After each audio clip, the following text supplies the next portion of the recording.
கையெழுத்து நிகழ்ச்சிக்கு அன்போடு வரவேற்கின்றோம் நேர்களே. ஆதார் அட்டை இது கட்டாயமா இல்லையா? இந்த ஒரு விவாதம் பொதுத்தளத்துல தொடர்ந்து நீடிச்சிட்டு இருக்கக்கூடிய ஒரு விஷயம்.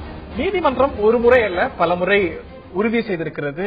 ஆதார் இதனது வரையறைகள் இதற்கு அரசாங்கம் பயன்படுத்தக்கூடிய இனங்கள்ல தொடரலாம், ஆனால் இது கட்டாயம் இல்லை என்பதை நீதிமன்றம் சொல்லியிருக்கிறது. ஆனால் டிஜிட்டல் இந்தியா உள்ளிட்ட பல்வேறு அரசாங்கத்துடைய நலத்திட்டங்களை அமல்படுத்த, அமலாக்கத்தை சரிப்படுத்த ஆதார் அவசியம் என்பது அரசாங்கத்துடைய தொடர் நிலைப்பாடாக இருக்கிறது.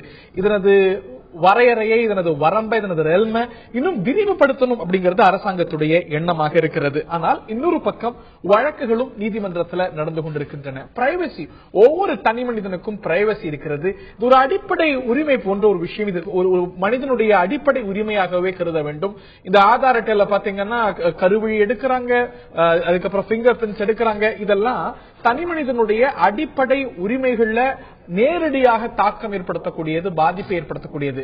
இது 100% வெளிப்போகாம உறுதியா உத்தரவாதப்படுத்தப்படும் அப்படின்னு அரசாங்கத்தாலையும் உத்தரவாதம் கொடுக்க முடியாத ஒரு சூழ்நிலையில இது கூடாது. இது ஒரு தனி மனித உரிமையை, இன்னும் சொல்ல போனால் அடிப்படை உரிமையை பறிக்கக்கூடியது அப்படிங்கிறது இதை எதிர்த்து வழக்கு தொடர்ந்திருக்கவங்களுடைய கருத்தாக இருக்கிறது.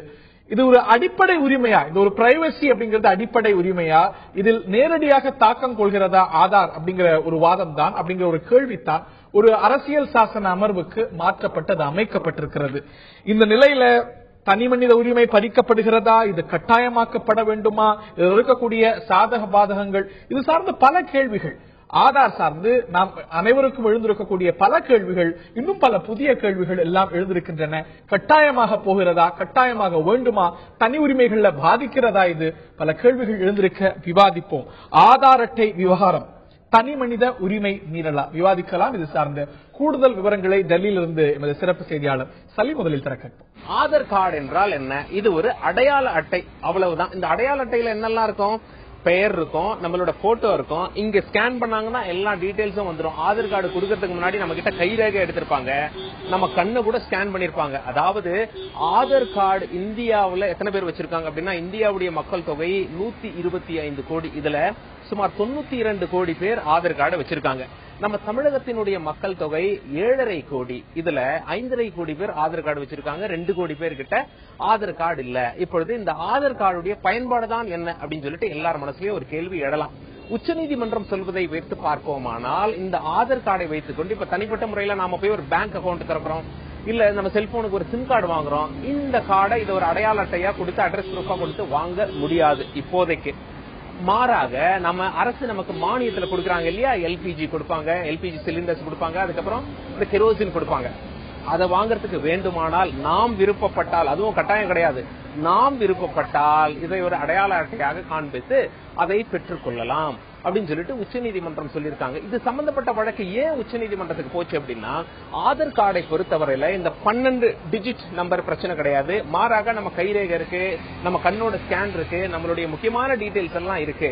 இது ஒரு மனிதனுடைய தனிப்பட்ட உரிமை, அதாவது அடிப்படை உரிமையை பறிக்கிறது அப்படின்னு சொல்லிதான் வழக்கு உச்சநீதிமன்றத்துக்கு போச்சு. இப்போது மிகப்பெரிய கேள்வி என்ன அப்படின்னா, அதாவது நம்மளுடைய தனிப்பட்ட உரிமை, அதாவது ரைட் டு பிரைவசி இந்திய அரசியல் சாசனப்படி ஒரு அடிப்படை உரிமையா, ஃபண்டமெண்டல் ரைட்ஸ்ல வருமா என்ற கேள்வி எழுகிறது.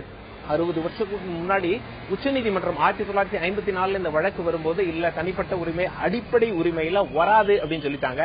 இப்பொழுது மீண்டும் அதே கேள்வி எழுந்திருக்கிறது. புதிதாக 5 நீதிபதிகள் கொண்ட அரசியல் சாசன அமர்வு உச்சநீதிமன்றத்தில் இந்த வழக்க வருகின்ற 14ஆம் தேதி விசாரிப்பார்கள். விசாரித்த பிறகு தீர்ப்பளிப்பார்கள். அப்பொழுது நமக்கு தெரிந்து வரும் ஆதார் கார்டு நமக்கு எதுக்கெல்லாம் பயன்படுத்தலாம். இதுல அவங்க சொல்லி, அதாவது இந்த ஒரு மனிதனுடைய தனிப்பட்ட உரிமை அடிப்படை உரிமை என்று ஆகுமா ஆகாதா என்ற கேள்விக்கெல்லாம் நமக்கு விடை தெரிய வரும். இது அடிப்படை உரிமை மீறலா, அடிப்படை உரிமையா, பிரைவசி, இந்த ஒரு அந்தரங்கம் அப்படிங்கிறது, இதெல்லாம் பல கேள்விகள் எழுந்திருக்கின்றன. இதை தாண்டி ஆதாருடைய வரையறை, இது கட்டாயமாக்கப்படுமா, தொடர் கேள்விகள் நாம் எல்லோருக்கும் எழுந்திருக்கக்கூடிய பல கேள்விகள் எழுந்திருக்க விவாதிப்போம். இன்றைய நிகழ்ச்சியில் நம்முடைய காங்கிரஸ் கட்சியுடைய திரு ஹிதாயத்துல்லா அவர்கள் இணைகிறார். நிகழ்ச்சிக்கு அவரை அன்போடு வரவேற்கின்றோம். அதே போல சைபர் கிரைம் வல்லுநர் வழக்கறிஞர் திரு வி பாலு அவர்கள் இணைகிறார். அவரை நிகழ்ச்சிக்கு அன்போடு வரவேற்கின்றோம். அதே போல சைபர் செக்யூரிட்டி அண்ட் பிரைவசி பவுண்டேஷனை சேர்ந்த திரு ராமமூர்த்தி அவர்கள் இணைக்கிறார். இதுல நல்ல பல அம்சங்கள் இருக்கிறது அப்படிங்கறதுடைய பார்வையை நான் புரிஞ்சுக்கிறேன். அதே போல பாரதிய ஜனதாவுடைய மாநில செயலாளர் திரு KT ராகவன் அவர்கள் இணைக்கிறார். நிகழ்ச்சிக்கு அன்போடு வரவேற்கின்றோம். ஃபார் அ சேஞ்ச் அரசியல் தலைவர்கள்ட்ட அரசியல் பிரமுகர்கள்ட்ட போகாம நான் வழக்கறிஞர்கிட்ட ஆரம்பிக்கணும்னு நினைக்கிறேன். திரு பாலு, உங்களுடைய கருத்து, இந்த வழக்கு தொடுக்கப்பட்டிருப்பது போல பலருடைய தனி உரிமையில இந்த ஒரு பிரைவசியில இந்த ஒரு ஆதார் அப்படிங்கிற ஒரு விஷயம் புகுது அப்படின்னு வாய் வழக்கை இப்போது தொடுத்திருப்பது பல NGOக்கள் பொதுவாக தொடுப்பாங்க. இந்த வழக்கினுடைய முக்கியத்துவம் என்னன்னு கேட்டீங்கன்னா, ஒரு உயர்நீதிமன்றத்தினுடைய நீதிபதியை இந்த வழக்கை தொடுத்திருக்கிறார், ஓய்வு பெற்ற நீதிபதி புட்டண்ணா. அதனுடைய அடிப்படையில் பார்க்கின்ற பொழுது என்னுடைய கருத்து என்னன்னு கேட்டீங்கன்னா, கடந்த அரசாங்கத்தால் அறிமுகம் செய்யப்பட்டு இந்த அரசாங்கத்தால் ஏற்றுக்கொள்ளப்பட்டிருக்கின்ற இந்த ஆதார் திட்டம் என்பது பொதுவாக ஒரு வெல்ஃபேர் ஸ்கீம்ஸ் எல்லாம் ஜனங்களுக்கு கொடுக்கிறதுக்கு கொண்டு வரப்பட்ட ஒரு திட்டம் என்பதை தாண்டி உலக அளவில் அல்லது சைபர் ஏரியாவில் இதனுடைய பாதகங்கள் என்ன என்று பார்க்கின்ற போது ஏற்படுகின்ற ஒரு சாதாரண அச்சம் என்பது டிஜிட்டல் உலகத்தில் இருக்கின்ற மிகப்பெரிய அச்சம். இதற்குண்டான தெளிவுகள் என்பது எந்த அரசுக்கும் இல்லை. எந்த அரசுக்கும் இல்லைன்னு சொல்றது உலகத்தினுடைய மிகப்பெரிய அறிவியல் முன்னேற்றம் கொண்ட நாடுகளால் கூட இந்த திட்டத்தை வெற்றிகரமாக அச்சப்படுற அளவுக்கு இதுல என்ன இருக்கு? இப்போ இந்த சப்ஜெக்ட் தான் இப்ப என்னன்னு கேட்டீங்கன்னா, இப்போ இவங்க ஒரு கான்ஸ்டிடியூஷன் பெஞ்சை உண்டாக்கி இந்த தீர்ப்பு கொடுக்கறதுக்கு முன்னாடி இதுக்குள்ள எவ்வளவு தூரம் போய் நம்ம டிஸ்கஸ் பண்ண முடியும்னு எனக்கு தெரியல. ஏன்னா உச்சநீதிமன்றத்திலே இன்னொரு கேஸ்ல ஜட்மெண்ட் ரிசர்வ் பண்ணிட்டு நான் ஆதரிக்கிறேன்னு சொல்றாரு தலைமை நீதிபதி வேற ஒரு வழக்குல. NJSCல கொலிஜன் சிஸ்டம் தான் சிறந்தது அப்படின்னு சொல்றாரு ஜட்மெண்ட் ரிசர்வ்டா இருக்கும்போதே. ஆனா இப்போ ஒரு கேஸ் நடந்துட்டு இருக்கும்போது how far we could travel into the material of the case என்றது வேற. ஆனா என்னுடைய பிரச்சனைகள் என்னன்னா, அரசியல் தவிர்த்து இதை பார்க்கின்ற பொழுது தனி மனித உரிமை என்று சொல்லுகின்ற இடத்துல என்ன பிரச்சனை வருதுன்னு கேட்டீங்கன்னா, the dispute is only in respect of registering the biometric. ரெண்டாவது iris scan. பயோமெட்ரிக்கும் ஐரிஸ் ஸ்கேனுக்கும் உள்ள விஷயம் என்னன்னு கேட்டீங்கன்னா, எந்த வழக்கு எந்த உலகத்தில் இருக்கிற எந்த சிட்டிசன் எடுத்துக்கொண்டாலும் அவனுடைய அடிப்படை உரிமை என்றது அந்தரங்கம். இந்த வழக்குல மிகப்பெரிய வேடிக்கை என்னன்னு கேட்டீங்கன்னா, நாட்டினுடைய மிகச்சிறந்த ஒரு தலை சிறந்த வழக்கறிஞர் நீதிமன்றத்தில் என்ன சொல்றான்னு கேட்டீங்கன்னா, ஏழை எளியவர்கள் கூலி வேலை செய்பவர்கள் அவர்களாகவே தாங்களாகவே முன்வந்த அந்த அந்தரங்கத்தையும் தனி மனித உரிமையும் விட்டுக் கொடுத்தா உங்களுக்கு என்ன நஷ்டம் சொல்லி KK வேணுகோபால் கேட்கிறார். அது எனக்கு ரொம்ப ஷாக்கிங்கா இருக்கு. இப்ப முகுல் ரத்தோகி ஆர்கியூ பண்றாருன்னா அவர் கவர்மெண்டோட ஸ்டாண்ட பேசுறாரு, அது வேற.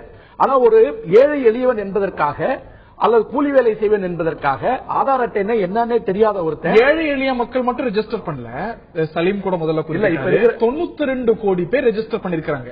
ஏழை எளிய மக்களுக்கு வேணா நம்மளுடைய அந்தரங்கம் பறிப்போகுது, பிரைவசி பறிக்கப்படுதுன்னு தெரியாம இருக்கலாம். இது மற்ற பலருக்கு, உங்களை போன்ற என்னை போன்ற எவ்வளவு பேர் ரெஜிஸ்டர் பண்ணிருக்காங்க. தங்களுடைய கருவை எடுக்கப்படுது அப்படின்னும் பிங்கர் பிரிண்ட்ஸ் எடுக்கப்படுது அப்படின்னும். எது அந்தரங்கம்? நம்ம நம்மளுடைய போட்டோ பல ஆவணங்கள் இருக்கு, அரசு ஆவணங்கள் இருக்கு, பல அமைப்புகள்ல கொடுக்கிறோம். போட்டோ அந்தரங்கமா இல்லாட்டி கருவழி அந்தரங்கமா? விவரிப்பது எது? ஒரு மனிதனுடைய தனி அடையாளம் என்பது பிங்கர் பிரிண்டும் ஐரிஸும். இந்த ஐரிஸ் ஸ்கேன்ல இப்ப குளுக்கோமா இருந்துச்சு அல்லது கார்னியல் டியர் இருந்துச்சு, கார்னியல் ஸ்கார் இருந்துச்சுன்னா எடுக்க முடியாது, அது வேற விஷயம். ஆனா இது வரைக்கும் அவங்க எடுத்திருக்கிறாங்கன்னு சொல்லும் போது ஐரிஸ் ஸ்கேனும் பயோமெட்ரிக்கும் வரும்போது என்ன ஆகும் கேட்டீங்கன்னா, ஒரு தனி மனிதனுடைய அடையாளத்தை அரசாங்கம் எந்த விதமான காரணமும் இல்லாமல் சேகரித்து வைத்துக் கொள்ள முடியும். இப்போ போட்டோன்றது வேற. ஆனா ஒரு தனி மனிதனுடைய பிங்கர் பிரிண்ட் எங்க வரும் தேவையில்லாத அரசாங்கத்துக்கு. இல்ல போட்டோக்கும் பிங்கர் பிரிண்ட்டுக்கும் என்ன வித்தியாசம்? எது போட்டோ நான் என்னுடைய அந்தரங்கமா நான் கருதுவேன். உதாரணத்துக்கு பார்த்தா பிங்கர் பிரிண்ட பொறுத்த என்னுடைய பேர் என்னுடைய அந்தரங்கம் இந்த நாடு கருதிய காலகட்டங்கள் இருந்தது. இந்தியாவுடைய முதல் தேர்தல் நடக்கும் பொழுது, இந்த நாட்டுடைய முதல் தேர்தல் நடத்திய ஒரு சுகுமார் சென் நிறைய எலக்டோரல் லிஸ்ட் வாக்காளர் அடையாள அட்டையை உருவாக்கும் பொழுது பல பெண்கள் என்னுடைய பேரை சொல்ல மாட்டேன்னாங்க. இன்னாருடைய தாயார் இன்னாருடைய மனைவி அப்படின்னு பதிவு செஞ்சாங்க. அப்படி ஒரு காலகட்டம் இருந்திருக்கும். இன்னைக்கு எலக்ட்ரல் லிஸ்ட்ல இன்னைக்கு எல்லாருடைய பெயர்கள் இருக்கு, படம் இருக்கு. பிரைவசிங்கிறது அன்னைக்கு பேரே பிரைவசியா இருந்தது, அப்புறம் படம் வந்துச்சு. ஒரு சின்ன டிஃபரன்ஸ் ஆஃப் ஒப்பீனியனுக்கு பேருன்றது வேற, ஒரு தனி மனிதனுடைய அங்க அடையாளங்கள். இப்ப மச்சத்தை குறிச்சு கொடுங்கன்னு சொல்லி கேட்கிறோம். யாருக்கிட்ட கேட்பீங்க? ஸ்கூல்ல கொடுக்கலாம். ஆனா பிங்கர் பிரிண்ட்ன்றது ஒரு நேஷனல் கிரைம் ரெக்கார்ட்ஸ் பியூரோவுக்கு போக வேண்டியது, குற்றவாளிகளுடைய அடையாளத்தை வைத்துக் கொள்ள வேண்டியது. ஒரு ஐரிஸ் ஸ்கேன் என்று சொல்லப்படுகின்றது ஒரு தனி மனிதனுடைய உடைமை. அது it is right of privacy. அதாவது அது இன்ஃபுளுன்ஸ் ஆகுதுங்கிறது உங்களுடைய முதற்கட்ட கருத்தை நான் திரு ராகவன் அவர்கள்ட்ட கேட்க விரும்புறேன். திரு ராகவன், ஒரு தனி மனித உரிமை இங்க வந்து இன்ஃப்ரிஞ்ச் ஆகுது. இது வந்து ஒரு பிரைவசி, இது வந்து ஒரு அடிப்படை உரிமையா இல்லாட்டி கான்ஸ்டிடியூஷனல் உரிமையா, என்ன மாதிரியான உரிமை அப்படிங்கறத கோர்ட் அறியுது. ஆனா என்னுடைய உரிமைக்குள்ள அரசாங்கம் வருது, அது தவறுங்கிற ஒரு பார்வை இருக்கிறது. இல்லை, போகலாம் வரலாம்னு அரசாங்கம் கருதுது. ஏன்? இல்ல அரசாங்கம் அப்படி கருதுதுன்னு சொல்ல முடியாது. நீங்க பாரதிய ஜனதா கட்சி கூட, நீங்க அந்த கேள்வி கேட்பீங்கன்னு நினைச்சா நானே கூட வரேன். நாம போன பார்லிமெண்ட் எலெக்ஷனுக்கு முன்னாடி வரும்போது இதை ரிவ்யூ பண்ணணும்னு கூட சொல்லியிருந்தோம், மேனிபெஸ்டோல சொல்லியிருந்தோம் நாங்க. ராஜ்நாத் சிங் பலமுறை இப்ப இந்த கான்ஸ்டிடியூஷன் பெஞ்ச் ஃபார்ம் பண்ணணும்னு ரிக்வெஸ்ட் பண்ணதே ஏஜி அட்டார்னி ஜெனரல் தான் பண்ணாரு. ஜூலை மாசம் நடந்த அந்த சுப்ரீம் கோர்ட்ல நடந்த அந்த இதுல வந்து அந்த ஹியரிங்ல தி கவர்மெண்ட் ஹஸ் ரிக்வெஸ்டட். அது மாத்திரம் இல்ல, இன்னைக்கு 5 மெம்பர் கான்ஸ்டிடியூஷன் பெஞ்ச் கான்ஸ்டிடியூட் பண்ணிட்டு தான் இப்ப வந்து சொன்னீங்க செய்தி சொல்றாங்க. பட் அப்படி இல்ல, அட்டார்னி ஜெனரல் ஒரு விஷயத்த சொன்னார். ஏற்கனவே 6 மெம்பர் 8 மெம்பர் பெஞ்ச் இந்த ரைட் டு பிரைவசி ஃபண்டமெண்டல் ரைட்டா, அது அடிப்படை உரிமையா என்பதை பற்றி சொல்லி அது அடிப்படை உரிமை இல்லை என்று ஜட்ஜ்மெண்ட் ஏற்கனவே இருக்கிறது. அதனால இத பெரிய லார்ஜர் பெஞ்ச் கான்ஸ்டிடியூட் பண்ணுங்க, அது விசாரிக்கட்டும்னு இத சொன்னதை சஜஸ்ட் பண்ணதே இந்தியன் கவர்மெண்ட் இப்ப ஜூலைல. ஒரு நிமிஷம், நாங்க இப்போ அந்த மனுதாரர்கள் எத்தனையோ பேர் மனுதாரர் போட இவர் சொன்ன மாதிரி ஒரு ஜட்ஜ், ரிட்டையர்ட் ஜட்ஜ் கூட போட்டிருக்காங்க. அதான் சொல்றோம். அதனாலதான் கவர்மெண்ட் என்ன சொல்லுச்சு, இவங்களுடைய பெட்டிஷன்ஸ் எல்லாம் கன்சிடர் பண்ணுங்க, பட் லார்ஜர் பெஞ்ச் கான்ஸ்டிடியூட் பண்ணுங்க. ஏற்கனவே 6 மெம்பர் 8 மெம்பர் பெஞ்ச் வந்து இதை வந்து right to privacy is not a fundamental right judgment கொடுத்திருக்கு. லார்ஜர் பெஞ்சுக்கு போலான்னு சஜஸ்ட் பண்ணது நாங்க கவர்மெண்ட். சோ அதனால இதை பொறுத்த வரைக்கும் நடக்கணும், இதெல்லாம் ப்ரொசீஜரல் விஷயம். ஆனா அரசாங்கம் எதை கருதுது, எதை நம்புது, எதை செய்யணும்னு நினைக்குதுங்கிறதான் கேள்வி.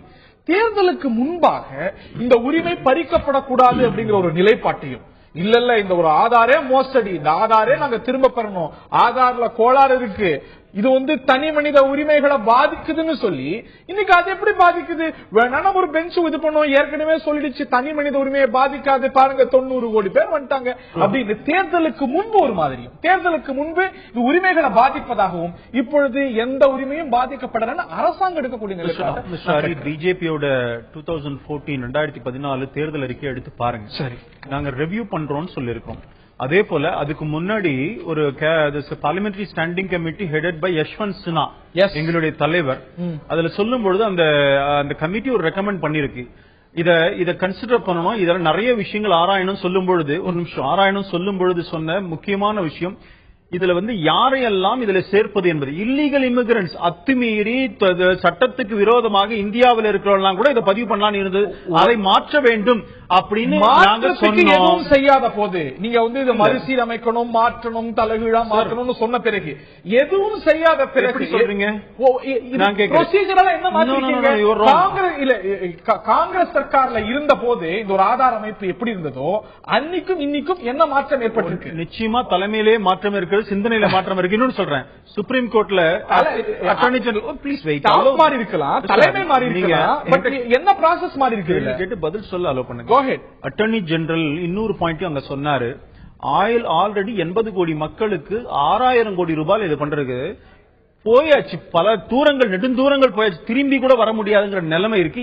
இதுல சில விஷயங்களை சரி பண்ணணும், ஸ்டாண்டிங் கமிட்டி கொடுத்திருக்கு, திரும்பி வர முடியாதுன்னு standing committee has recommended some suggestions. May 2014லயே உங்களுக்கு தெரியல, அன்னைக்கு 80 கோடி பேர் கிட்ட ரெஜிஸ்டர் பண்ணிருந்தாங்க, அன்னைக்கே உங்களுக்கு தெரியல, அன்னைக்கே ரிவ்யூ பண்ணுவீங்க. why have you not reviewed it now? 2014 தேர்தலில் இருக்கிற review is different, scrapping is different, என்ன ரெண்டுக்கும் அர்த்தம் இருக்கு. இருங்க, நாங்க எங்களோட தேர்தல் இருக்கிற ரிவ்யூன்னு சொல்லி இருக்கிறோம். இன்ஃபேக்ட் இப்ப வந்து அவர் சொல்லும் பொழுது இதை சொன்னார், சுட்டி காட்டிருக்கீங்க, என்ன கோளாறு? நாங்கள் அதாவது Bangladeshi infiltrators, Mullappally Ramakrishna former home minister Congress கவர்மெண்ட்ல சொன்னாங்க, 10 வருஷத்துல 14 லட்சம் பேர் பங்களாதேஷிஸ் உள்ள வந்திருக்காங்க. இவங்க அத்தனை பேர் கொடுக்கறதா இருந்தீங்க நீங்க. இப்ப நாங்க அதெல்லாம் தடுத்திருக்கோம், கொடுக்க முடியாம பிரச்சனை இல்லாம இதை வந்து ஃபுல் ப்ரூஃப் ஆக்கிறதுக்கு என்னெல்லாம் நடவடிக்கை எடுத்துக்கிறீங்க சொல்லாதீங்க. எங்களுடைய மெயின் கன்சர்னே சட்டவிரோதமாக அத்துமீறி உள்ள நுழைவுகளுக்கு கூட கொடுக்கறதா இருந்தது, அதை தடுத்திருக்கிறோம். கொடுக்க முடியாத முறையில என்ன மாற்றம் செஞ்சிருக்கீங்க?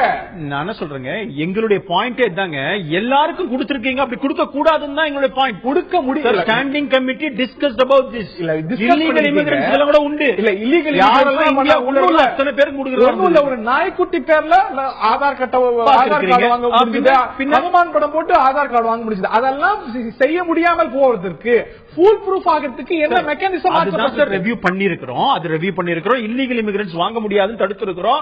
இன்னைக்கு பாராளுமன்றத்தில் சுப்ரீம் கோர்ட்லயும் என்ன சொல்லி இருக்கிறோம், பெட்டிஷனர்ஸ் இந்த அப்ரஹென்ஷன்ஸ் இருக்கு எழுப்பி இருக்கிறாங்க. அதற்கு உச்சநீதிமன்றம் விசாரிக்க வேண்டிய, லார்ஜர் பெஞ்ச் விசாரிக்க வேண்டும் சொன்னதே சுப்ரீம் கோர்ட், சொன்னதே Indian government. So it's good thing.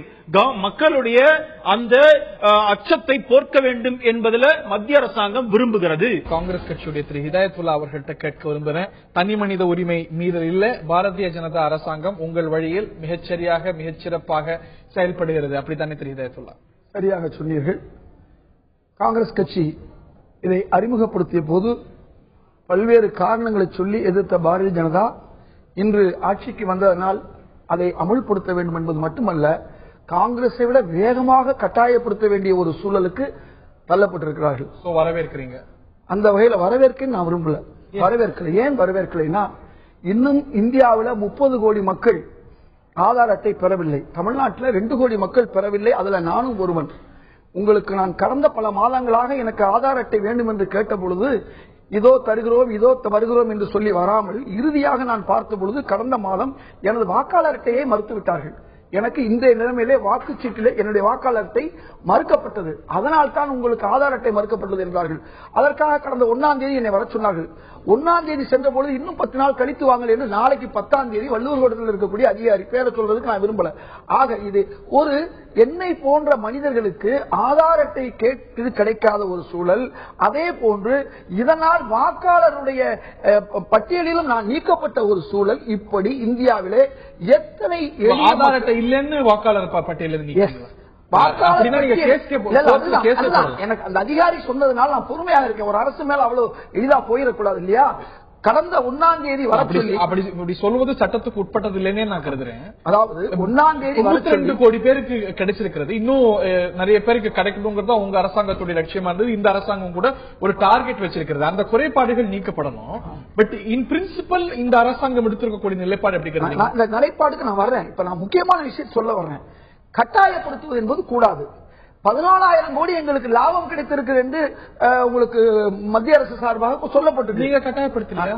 நாங்க கட்டாயம் அல்ல, படிப்படியான கட்டாயம் தான் ஒழிய முழுமையாக நாங்க இந்த பல்வேறு விஷயங்களுக்கு இன்னைக்கு சொல்றாங்க படிப்படியா கட்டாயப்படுத்தலாம். செபில இருந்து ரிசர்வ் பேங்க்ல இருந்து எல்லாரையும் தூண்டிவிட்டு உடனடியாக இதை கொண்டு வர வேண்டும். அரசியல் பெரிய லார்ஜ் பெஞ்சுக்கு கொண்டு போகணும். எப்படியாவது இதை வாங்கி ஆகணுங்கிற கட்டாயத்தை நாங்க செய்யல. உங்க ஆட்சி காலத்துல எல்பிஜி மானியம் பெறுவதற்கு ஆதார் அட்டை கட்டாயம் அப்படின்னு அரசாங்கத்தின் சார்பாக ஒரு பிரஸ் ரிலீஸ் விடுக்கப்பட்டது. அதுக்கு பிறகு அது கோர்ட்ல போகுது. கோர்ட்ல தான் சொல்றாங்க ஆதார் அட்டை கட்டாயமாக கூடாதுன்னு. கட்டாயம்னு இந்த துறை சொல்லுது. அதுக்கு பிறகு ஒரு சிக்கலாகுது. நீங்க கட்டாயம் இந்த அளவுக்கு நீதிமன்றத்தில் இவ்வளவு வேகமோ கெடுபடியோ பண்ணாததுனாலதான் அன்றைக்கு இந்த ரிலீவ் கிடைச்சிச்சு. அதை முதல் நீங்க புரிந்து கொள்ளணும். இன்றைக்கு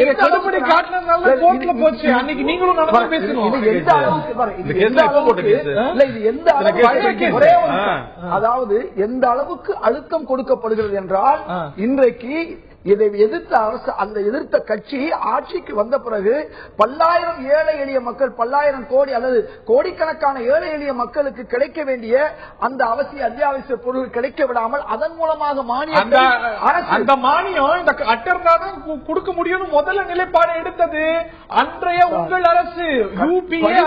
கட்டாயம் நான் இல்லைன்னு சொல்ல, படிப்படியாக இதற்கு இவ்வளவு அவசரப்படல. இன்றைக்கு எந்த அளவுக்கு சொன்னா எல்லா துறைகளிலும் கோர்ட் சொல்லிச்சா, நீங்க ஏன் கட்டாயமாக்கினீங்க? நான் கட்டாயமாக்கல. படிப்படி, அதாவது நீங்க இன்னொன்னு கேட்டீங்க, இது தனி உரிமையா? தனி உரிமை இதுல இல்ல. ஏன்னு சொன்னா, நீங்களே சொன்ன மாதிரி ஆரம்பத்தில் இந்த நாட்டில் ஒவ்வொரு விஷயத்துக்கும் எதிர்ப்பு வரத்தான் செஞ்சிச்சு. இன்றைக்கு பாஸ்போர்ட் என்று சொன்ன உடனே போட்டோ ஒட்டணுங்கிற நிலைமை வரும்போது சிலர் போட்டோவே தர முடியாத ஒரு சூழல் வந்து இன்னைக்கு எல்லாருமே போட்டோ கொடுக்க வேண்டிய நிலைமை வந்துருச்சு.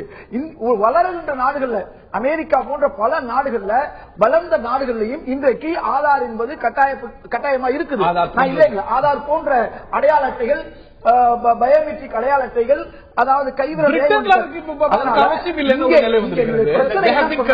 முழுமையாக 125 கோடி மக்களுக்கும் ஆதார் அட்டை கிடைத்த பிறகு எல்லா விஷயங்களும் கட்டாயமாக்கலாம். ஓரிரு விஷயங்களை கட்டாயமாக்குது என்பது முக்கியமல்ல. இன்றைக்கு இந்த அரசு பல விஷயங்களை கட்டாயப்படுத்தி ஏழை எளியவர்களுக்கு கிடைக்கக்கூடிய ரேஷன் பொருளில் இருந்து அவருக்கு கிடைக்கக்கூடிய பல்வேறு மானியங்களை தடுக்க முயற்சி செய்கிறது. ஆனால் எந்த பணத்தாரும் காங்கிரஸ் கவர்மெண்ட்ல 3 கோடி போய் வருஷமா நீங்க எந்த நல்லதும் செய்யல. ஆதார் விவகாரத்துல பாஜக அரசாங்கத்தோட ஆதார் விவகாரத்துல பாரதிய ஜனதா அரசாங்கத்தோட நிலைப்பாட்டிலிருந்து எங்களுடைய நிலைப்பாடு சற்றே வித்தியாசமானது அப்படின்னு காங்கிரஸ் சொல்ல, இல்ல காங்கிரசுக்கும் பாஜகவுக்கும் வித்தியாசம் இருக்குன்னு மாத்தி மாத்தி சொல்லிட்டு இருக்காங்களே தவிர என்ன வித்தியாசம்னு புரிஞ்சுக்கிறது தான் நமக்கு கஷ்டமா இருக்கு. நான் திரு ராமமூர்த்தி அவர்கள்ட்ட கேட்க விரும்புறேன். திரு ராமமூர்த்தி, உங்களுடைய முதற்கட்ட கருத்து. 2 பேரும் நல்ல நண்பர்கள், என்ன மாட்டி விடுறீங்க நடுவில். நான் உங்கள்கிட்ட கேட்க விரும்புற கேள்வி, இட் இஸ் நாட் இன்ஃபிரிஞ்சிங் பிரைவசி அப்படிங்கிற ஒரு பார்வை இருக்கிறது. ஒரு தனிப்பட்ட ஒரு எண் இருக்கலாம் அப்படிங்கிற ஒரு சூழ்நிலையில எதற்காக கருவழியும் எதற்காக பிங்கர் பிரிண்டும் கட்டாயமாக்கணும்? இதுதான் கோர்ட்ல எழுந்திருக்கக்கூடிய கேள்வி, நிறைய பேர் எழுப்பக்கூடிய கேள்வியும் கூட. இந்த கோர்ட்ல இது கட்டாயம்ங்கிறது அந்த என்ன கண்டிஷன்ல அவங்க சொல்லிருக்காங்கிறத கொஞ்சம் கவனிக்கணும். என்னன்னா, இப்ப எல்லாருக்கும் கொடுக்கல, 92 கோடிக்கு தான் கொடுத்திருக்கு. அதுல குழந்தைகள் எல்லாம் விட்டா ஒருவேளை 100% ஆயிருக்கலாம்.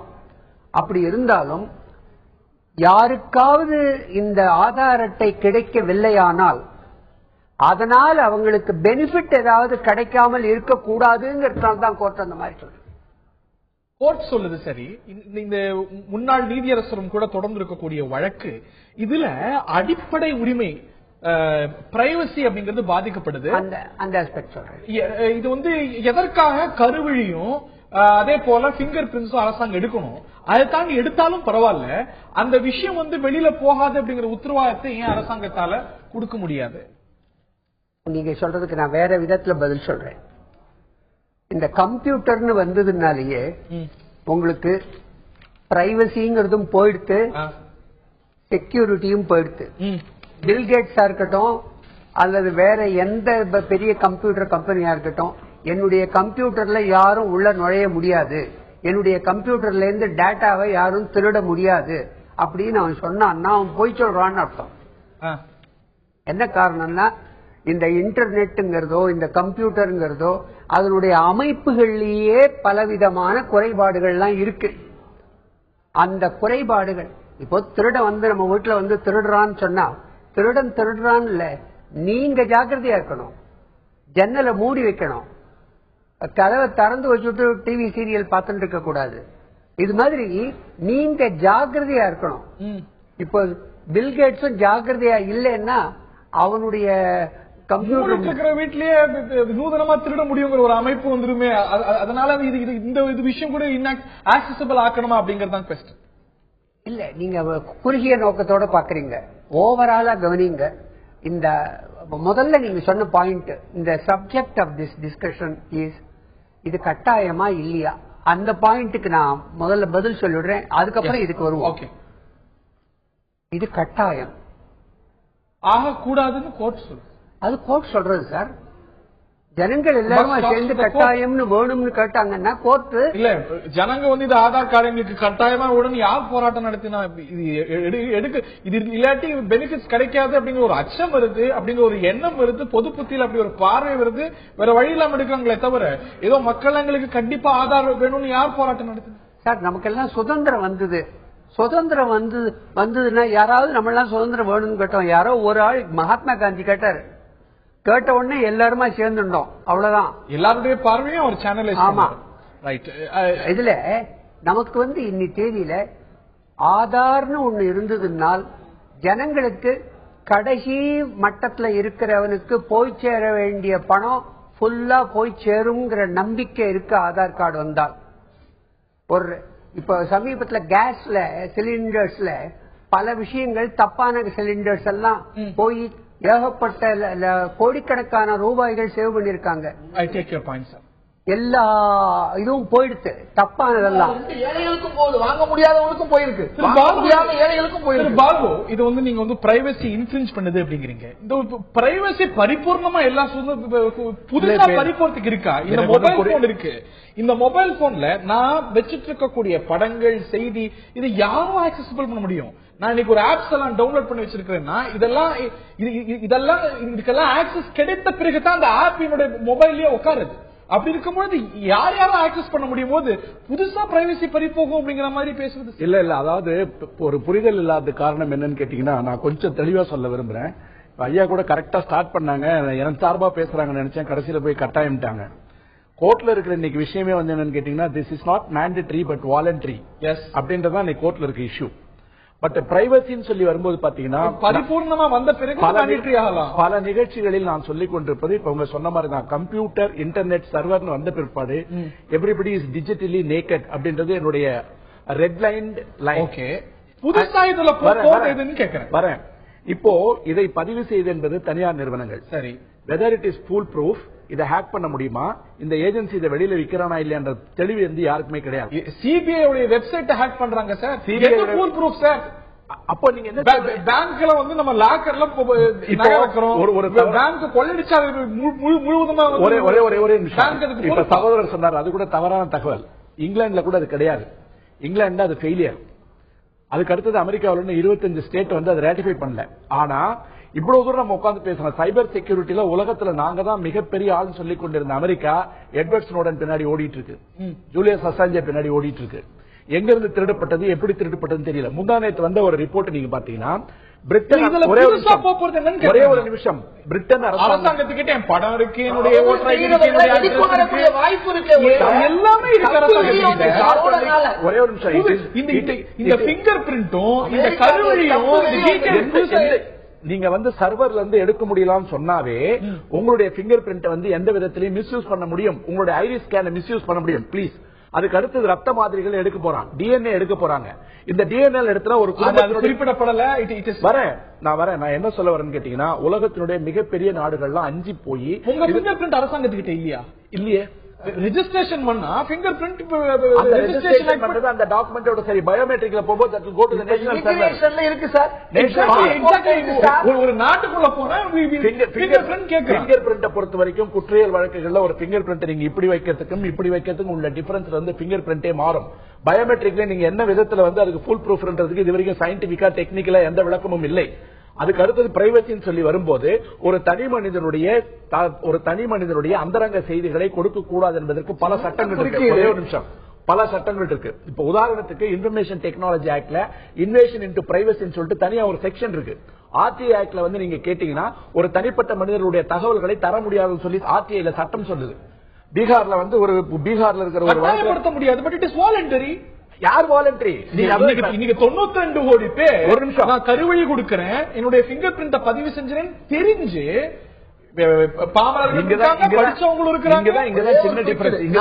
வருத்தப்படவில்லை. தப்பானவர்களை அறிமுகப்படுத்துறதுக்கு வேறுபடுத்தி காண்பிக்கிறது நல்ல விஷயம்.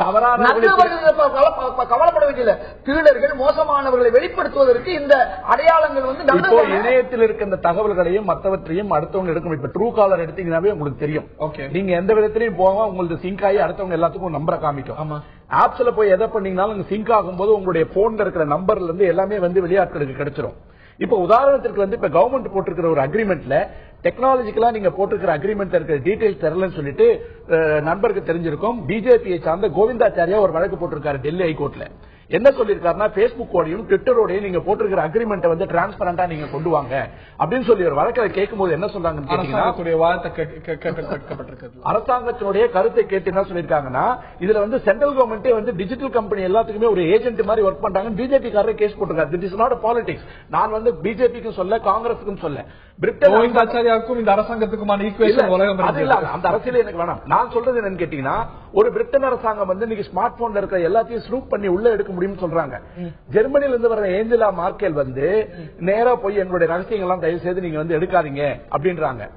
இந்திய அரசாங்கத்திடமிருந்து கிட்டத்தட்ட 33,000 தகவல்களுக்கு மேல வந்து ஹேக் பண்ணப்பட்டிருக்கு. ஸ்னோடன் கூட நேற்று முன்தினம் கொடுத்த இருக்கக்கூடிய பேட்டியில உலகத்துல எந்த நாட்டுல எங்கேயுமே எந்த தகவலுமே பண்ண முடியாது. இந்த ஃபுல் ப்ரூஃப் கிடையாது. அதுக்கு அடுத்தது நான் அந்த பிரைவசி விஷயத்துக்கு தான் திரு ராகவன் அவர்கள்ட்ட வரேன். இந்த விஷயத்துல திரு பாலு போல பேசிட்டு இருந்த நீங்க இன்னைக்கு வேற மாதிரி பேச ஆரம்பிச்சிட்டீங்க. எங்களுடைய கடந்த காலத்துல நாங்க பேசின விஷயம் illegal immigrants and cost of the privacy பத்தி நீங்க எடுத்து பாருங்க சார். நீங்க இருந்தா காட்டுங்க. யஷ்வந்த் சின்ஹாவுடைய அந்த report parliamentary standing committee report பாருங்க. நீங்க பேசலையா? இதுங்க ஒரு விஷயம் புரிஞ்சுக்கோங்க. பிரைவசின்னு சொல்லும் பொழுது இதையும் சேர்த்து பிரைவசி உரிமையா இல்லையா? ஆதார் வரக்கூடாத டொமைனா இல்லையா? ஒண்ணு புரிஞ்சுக்கோங்க. இங்க பாருங்க, நீங்க ஏதாவது போட்டு காட்டுங்க, ஒன்னும் பிரச்சனை இல்ல. என்ன சொல்றேன் நீங்க வந்து ஃபண்டமெண்டல் ரைட்டே கூட கான்ஸ்டிடியூஷன்ல ரீசனபிள் ரெஸ்ட்ரிக்ஷன் ஒண்ணு இருக்கு. இங்க நான் என்ன சொல்றேன், ஆதார் வரக்கூடாத ஒரு ஏரியால நீங்க வரக்கூடாதுன்னு நாங்க சொல்லல. இப்பவும் சொல்றேன், நாங்க ரிவ்யூ பண்ணுவோம் தான். எங்களோட மேனிபெஸ்டோ இருந்தா எடுத்து படிங்க. ஆதார ரிவ்யூ பண்ணுவோம் தான் நாங்க சொல்லி இருக்கிறோம். ஸ்மிருதி இரானி இந்த நாட்டுடைய HRD அமைச்சர், அவர் 2013 அக்டோபர் 22 நீங்க எதை சொல்லலன்னு சொல்றீங்களோ அதான் சொல்றாங்க. This program violates the constitutional right to privacy அப்படிங்கறாங்க. பாருங்க, yes she is not fundamental. ஆனா இது ஒரு என்னுடைய உரிமையை பறிக்கக்கூடிய செயல்.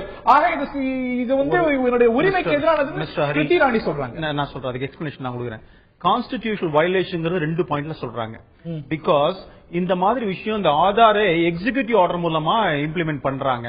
நீங்க வந்து இது ஃபண்டமெண்டல் ரைட் வயலேட் பண்ணதா நீ கான்ஸ்டிடியூஷன் அமெண்ட்மெண்ட் வேணும். இன்ஃபேக்ட் ராஜ்யசபால பெண்டிங் தட் ஆக்ட். அந்த மொடாலிட்டியை பத்தி பேசுங்க. பாராளுமன்றத்துல அதுல பிரைவசி அப்படிங்கிற ஒரு விஷயத்துக்குள்ள அது வருது. மிஸ்டர் ஹரி, அதுதான் சொல்ல வரேன் மிஸ்டர் ஹரி. நீங்க இந்தியன் சிட்டிசன்ஷிப் ஆக்ட மாத்தணும். அதே போல பாத்தீங்கன்னு சொன்னா registration of citizens and issue of national identity card rules ஒன்னு இருக்கு. இதுல மாற்றம் கொண்டு வராம இது வர முடியுமாங்கிற பிரச்சனை வந்தது. பிடிக்கிறதுக்கான காரணம் என்ன? ஆக்ட் மாத்திட்டீங்களா? கொண்டு வந்துட்டீங்களா? இருங்க sir, please allow me mister Hari. அதே மாதிரி ராஜ்யசபால பெண்டிங்கிறத நாங்க கோட் பண்ணோம். அதனாலதான் இப்ப இதுல எஸ்சில சுப்ரீம் கோர்ட்ல வரும்பொழுது மனுதாரருடைய கவலைகள் நியாயமான கவலைகள், அதனால கான்ஸ்டிடியூட் பண்ணுங்கன்னு சொன்னதே இந்த கவர்மெண்ட் தான். நீங்க என்ன சொன்னீங்க? பாராளுமன்ற சாங்ஷனே கிடையாது இந்த ஆதார் அமைப்புக்கு, இந்த யுடிஐக்கு கிடையாது. இதெல்லாம் பண்ணிட்டு தான் இது அடுத்து செல்லணும் அப்படின்னீங்க. இன்னைக்கு இருக்கிற மாதிரி போவோம். இங்க பாருங்க எப்படி விட்டுதோ அது தொடர்றீங்க. ஒரே நிமிஷம் மிஸ்டர் வலுப்படுத்துறீங்க. சாரி, நான் differ with you sir. Veeranam திட்டம் தமிழ்நாட்டுல வந்தது. ஓகே, திமுக அரசாங்கத்துல வீராணம் திட்டத்துல ஊழல் நடந்ததுன்னு சொன்னோம். அந்த பைப் எல்லாம் அப்படியே இருந்துன்னு சொன்னோம். ஏடிஎம்கே கவர்மெண்ட் வீராணம் திட்டத்தை அமல்படுத்தியது. ஒரு திட்டமே கூடாதுங்கிறதுல அதுல இருக்கிற குறைபாடுகளை சரி செய்யணும்னு பேசுவது நீங்க அன்னைக்கு எதிர்த்தீங்களா? எதிர்த்தீங்க. நாங்க ரிவ்யூ பண்ணுவோம்னு சொல்லியிருந்தோம். குறைபாடு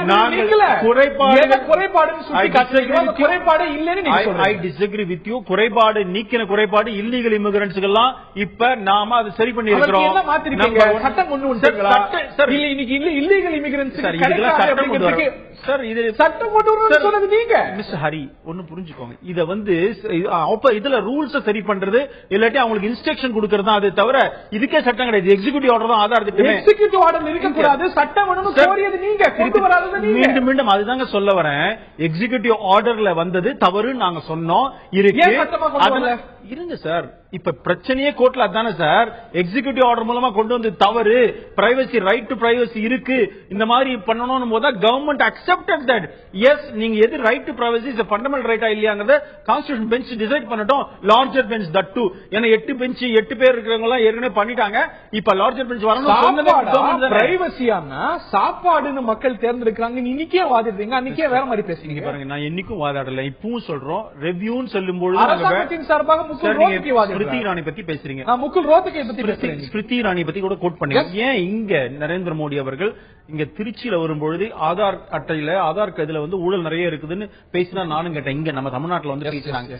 என்ன அதுதான் சொல்ல வரேன். ஊழல் இருக்கிறது என்று சொன்னால் ஊழலை களைய வேண்டும் பேசணும். முறைகேடு இருக்குதுன்னா களைய வேண்டும் பேசணும். நாங்க இப்போ சொல்றோம் 6000 கோடி ரூபாய் செலவு பண்ணது அதிகம் சொல்றோம் சார். நாய்க்குட்டி, பசுமாடு, இது பேரெல்லாம் ஆதார் கார்டு எடுக்கப்பட்டிருக்கு. அதெல்லாம் அந்த நீக்கிறதுக்கு என்ன பண்ணிருக்கீங்க? என்னங்க அதுக்கு தாங்க என்னென்ன டைரக்ஷன் கொடுக்கறோமோ இன்ஸ்ட்ரக்ஷன் கொடுக்கறோமோ கொடுக்கப்பட்டிருக்கிறது. டைரக்ஷன் இதுக்காக ஒரு ரூல் நாய்க்குட்டி எடுக்க கூடாதுன்னு சட்டம் போட முடியுமா? எடுக்கிற அதிகாரிகளுக்கு இன்ஸ்டிடியூஷனலி காங்கிரஸ் சர்க்கார் கொண்டு வந்த ஒரு முறைங்கிறது சரி, அதனது செயலாக்கத்தான் பிரச்சனை. Are you accepting that? Exactly. வெங்கியும் வேற மாதிரி சொல்ல ஒண்ணு புரிஞ்சுக்கோங்க. இந்த முறையை முதல்ல இன்னொன்னு கூட உங்களுக்கு அவுட் ஆஃப் இருங்க ஒரு நிமிஷம்.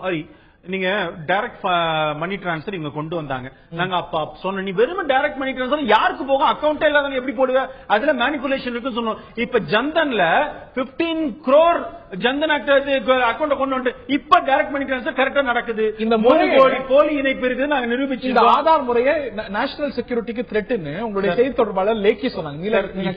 சார் நான் இன்னும் இப்பவும் சொல்றேன் சார், நேஷனல் செக்யூரிட்டிக்கு த்ரெட்னா ஏன் த்ரெட் இல்லீகலுமே பங்களாதேஷ்காரங்க வெளிநாட்டுக்காரங்க எல்லாம் உள்ள வந்து உட்கார்ந்து அவனெல்லாம் எடுத்து கொடுக்குறீங்க. குறைபாடுகள் இருந்ததா இந்த அமைப்புல இருந்ததா கருதுறீங்களா, அது களையப்பட்டு விட்டதா கருதுறீங்களா? இது ஆரம்பிச்ச போது நந்தன் நிலையக்கணி முதல்ல ஆரம்பிச்ச போது இந்த ஒரு சில பெஞ்ச் மார்க்ஸ் அவர் ஸ்டிபுலேட் பண்ணினார். அந்த பெஞ்ச் மார்க்ஸ் எல்லாம் நடைமுறையில அவங்க ஃபாலோ பண்ணல. அது பட்ஜெட் இல்லாததுனாலயா இல்ல வேற ஏதாவது பிரஷர்னாலயான்னு தெரியாது. அந்த பெஞ்ச் மார்க்லாம் அதுல என்னன்னா ஒரு ஆளு ஒரு அந்த கருவியை வச்சுட்டு நம்ம ஆதார் கார்டை அவன் ரெக்கார்ட் பண்றான்னு சொன்னாக்க அத செக்அப் பண்றத அவனே பண்ணக்கூடாது, வேற ஒரு ஆள் தான் பண்ணணும். இப்ப அப்படி இல்ல, அவனே பண்றான்.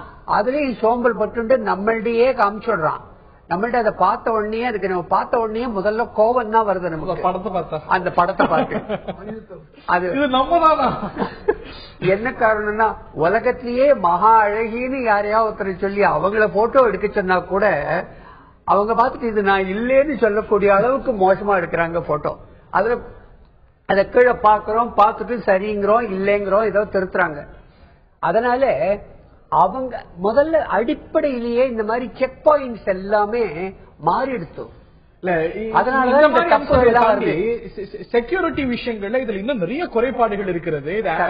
ஹேக் பண்ண முடியும், இதுல குறைபாடுகள் இருக்கிறது அப்படிங்கிறது அந்த பாயிண்ட் சொல்லிடுறேன். நீங்க இதுல 2 ஆங்கிளா பிரிச்சுக்கணும். ஒன்னு செக்யூரிட்டி, 2வது பிரைவசி. இந்த பிரைவசிங்கிறது இருக்கே இது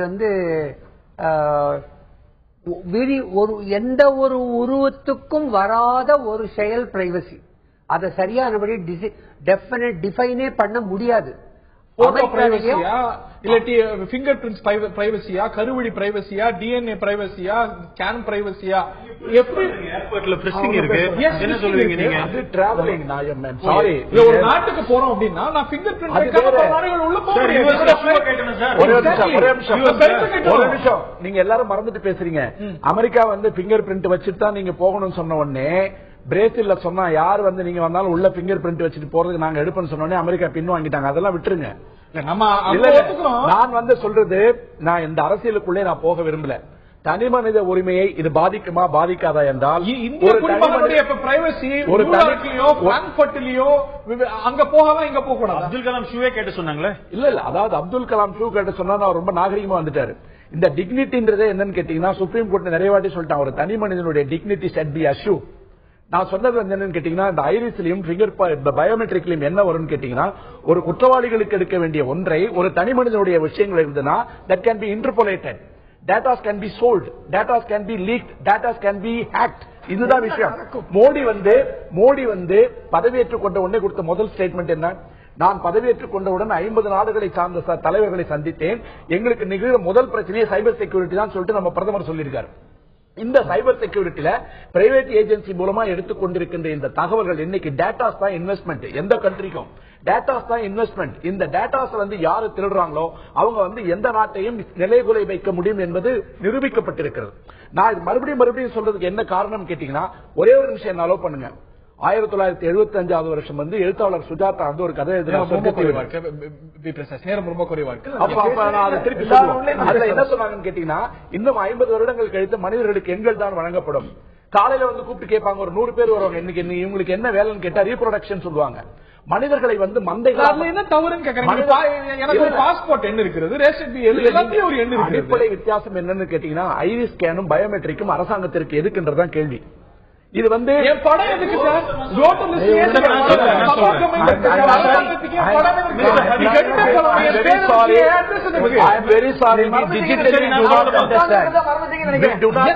டிஜிட்டலி பேசுங்க இல்ல அவர் பேசட்டும். மக்களுக்கு புரியுற மாதிரி நான் சொல்றேன், ரொம்ப எளிமையா புரியுது. அதாவது ஒருத்தருடைய கருவெளியோ அல்லது ஒருத்தருடைய கைரேகையோ சாதாரண மனிதர்கள் கருவிலையும் கைரேகையும் வெளிநாடு வந்து என்ன செய்ய போகுது? ஒண்ணும் கிடையாது. பிரச்சனை சம்பந்த ஸ்னோடன் யாரை பத்தி எழுதுறாரு? தப்பு பண்ண அமெரிக்க அரசாங்கத்தை பத்தி தான் அவர் வெளியிட முடியுது. அவங்க செஞ்ச நியாயத்தை பத்தியோ நல்ல விஷயங்களை சொல்ல முடியாது. அதே மாதிரி இந்த அடையாளங்கள் எதற்கு பயன்படும் சொன்னா, தவறு செய்யக்கூடியவர்களை, தப்பானவர்களை வெளிக்கொணர்வு சொல்ல மாட்டேங்குது. நீங்க ஹிதாயத்துல்லா சொல்றீங்க, அரசாங்கம் என்ன சொல்றது? நலத்திட்டங்களுக்காக, தவறுக்கு செக்யூரிட்டிக்கு அப்படின்னு இந்த இது அவசியம், காலத்தின் கட்டாயம், விஞ்ஞானத்தினுடைய வெளிப்பாடு, இது அவசியம் தான். நான் சொல்வது கொஞ்சம் கொஞ்சமாக எல்லா மக்களுக்கும் எடுத்த பிறகு இது போன்ற கட்டாயங்களை இந்த அரசு பண்ணா நிச்சயமா நல்லா இருக்கு. இன்னைக்கு ஏழை எளியவர்களுக்கு கிடைக்கக்கூடிய நலத்திட்டங்களுக்கு அவர்களுடைய 30 கோடி மக்கள் 25 கோடி மக்கள் யாருன்னு கேட்டீங்கன்னு சொன்னா ஏழை எளிய மக்கள். அவர்களுக்கு அவர்களுக்கு நீ அவர்களுடைய ஆதாரங்களை புடுங்குவது என்பது தவறு. இதை இவ்வளவு தூரம் வேகப்படுத்த வேண்டியதில்லை, விரைவுபடுத்த வேண்டியதில்லை. நீங்க டார்கெட் செட் பண்ணுங்க சார். அந்த நிலைக்கே நீ டார்கெட் செட் பண்ணாத. காங்கிரஸ் சர்க்கார் அந்த நிலைக்கேணியை பாரதிய ஜனதா கட்சி அனுமதித்திருந்தால், அந்த ஒரு வருஷம் வந்து ஆதார் அட்டைக்கு வருவதை தடுத்து நிறுத்தாமல் இருந்திருந்தால் அவர் இல்ல, இவர்கள் எதிர்ப்பு நீங்க படிச்சீங்க இல்லையா? பாரதிய ஜனதா தலைவர்கள் அத்தனை பேர் கொடுத்த எதிர்ப்பின் காரணமாக இது தாமதப்பட்டது. எதிர்ப்பு ஒரே ஒரு உண்மை சொல்லிட்டேன். என்னை போன்றவர்களுக்கும் இன்று வரை ஆதார் கிடைக்கவில்லை. ஆதாரை போய் கேட்கும் பொழுது வாக்காளர் அடையாளத்திலிருந்து நீக்கி இருக்கிறார்கள். இன்று தனி நபர் தாக்குதல், தனிநபருக்கு எதிரான நிலைகள் எல்லாம் நடந்து கொண்டிருக்கிறது நான் சொல்லிட்டேன். இன்னைக்கு நாளைக்கு எனக்கு தேதி கொடுத்திருக்காங்க, நான் இந்த வாரம் எனக்கு கிடைக்கலைன்னா புகார் பண்ண வேண்டியிருக்கும், எல்லாமே செய்ய வேண்டியிருக்கும். எத்தனை பேர் என்னை மாதிரி போய் தேர்தல் கமிஷனர் போய் என் பேர் நீக்கப்பட்டது புகார் பண்ண முடியும்? ஏழை எளியவர்கள் முடியுமா? வசதி உள்ளவர்களோ அல்லது வாய்ப்பு உள்ளவர்களோ செய்ய முடியாது. இப்ப நான் சொல்வது வேற ஒன்றும் இல்ல, ஆதார் தேவை, ஆதார் வரட்டும். ஆதார் முழுமை அடைந்த பிறகு, எல்லா ஏழை எளியவர்களும் எடுத்த பிறகு இதை கட்டாயப்படுத்துங்கள். அதுவரை மானியங்களிலோ அதுவரை மற்ற விஷயங்களிலோ கை வைக்காதீர்கள் என்றுதான் என்னுடைய உங்களுக்கு 2013 வந்திருந்தா அந்த கோர்ட்ல வழக்குல அன்றைக்கு இல்ல ஏதாவது ஒரு விஷயத்தை நாம ஒரு விஷயத்துல செய்யலாம், பல விஷயத்துல செய்யலாம். அந்த எல்பிஜி சப்சிடி கட்டாயமாக்கலாம். அது நல்லா தெரிஞ்சுங்க. அப்பவும் காங்கிரஸ் அரசாங்கம், இந்த மோடி அரசாங்கம் வந்து சொல்ற செய்த அந்த கெடுபிடி செய்யல. இரண்டாவது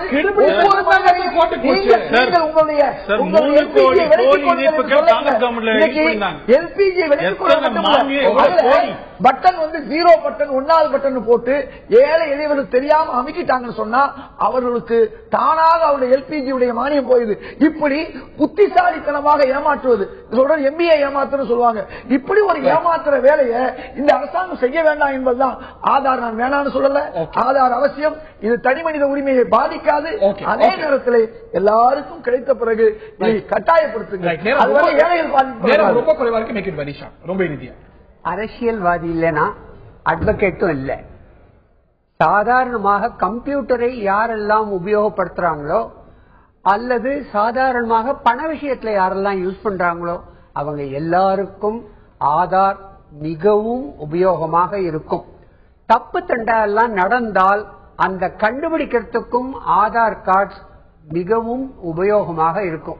இந்த தருணத்தில் நிகழ்ச்சி நிறைவு செய்தாக வேண்டும். இதைத்தான் அரசாங்கமும் வலியுறுத்துகிறது. ஆனால் இது வந்து தனி உரிமைகள்ல பாதிக்குது அப்படின்னும், அந்தரங்கம் இந்த பிரைவசி அப்படிங்கிறது அடிப்படை உரிமையா இல்லையா அப்படிங்கறத கண்டறியறதுக்கு, ஆராய்வதற்கு, அதை நிர்மாணிப்பதற்கு ஒரு கான்ஸ்டிடியூஷனல் பெஞ்ச், ஒரு அரசியல் சாசன அமர்வு உருவாக்கப்பட்டிருக்கிறது. அது ஒரு பக்கம் இருக்க, இது அடிப்படை உரிமைகளை பாதிக்குதா, அந்தரங்கம் அப்படிங்கறத அடிப்படை உரிமையா, கருவி எடுக்கப்பட வேண்டுமா, பிங்கர் பிரிண்ட்ஸ் எடுக்கப்பட வேண்டுமாங்க ஒரு கேள்வி பக்கம், இது கட்டாயமாக்கப்பட வேண்டுமா அப்படிங்கிற இன்னொரு கேள்வியும் எழுந்திருக்கிறது. இது வரைக்கும் போகாத பிரைவசி இனி போக போகுதா அப்படிங்கிற வாதம் எல்லாம் எழுந்திருக்க, இதற்கு விடை சொல்ல வேண்டியது நீதிமன்றம். பொறுத்திருப்போம். இந்த நிகழ்ச்சியில பங்கு பெற்ற திரு ஹிதாயத்துல்லா, திரு பாலு, அதே போல திரு ராமமூர்த்தி மற்றும் திரு கே டி ராகவன் ஆகியோருக்கு நன்றி.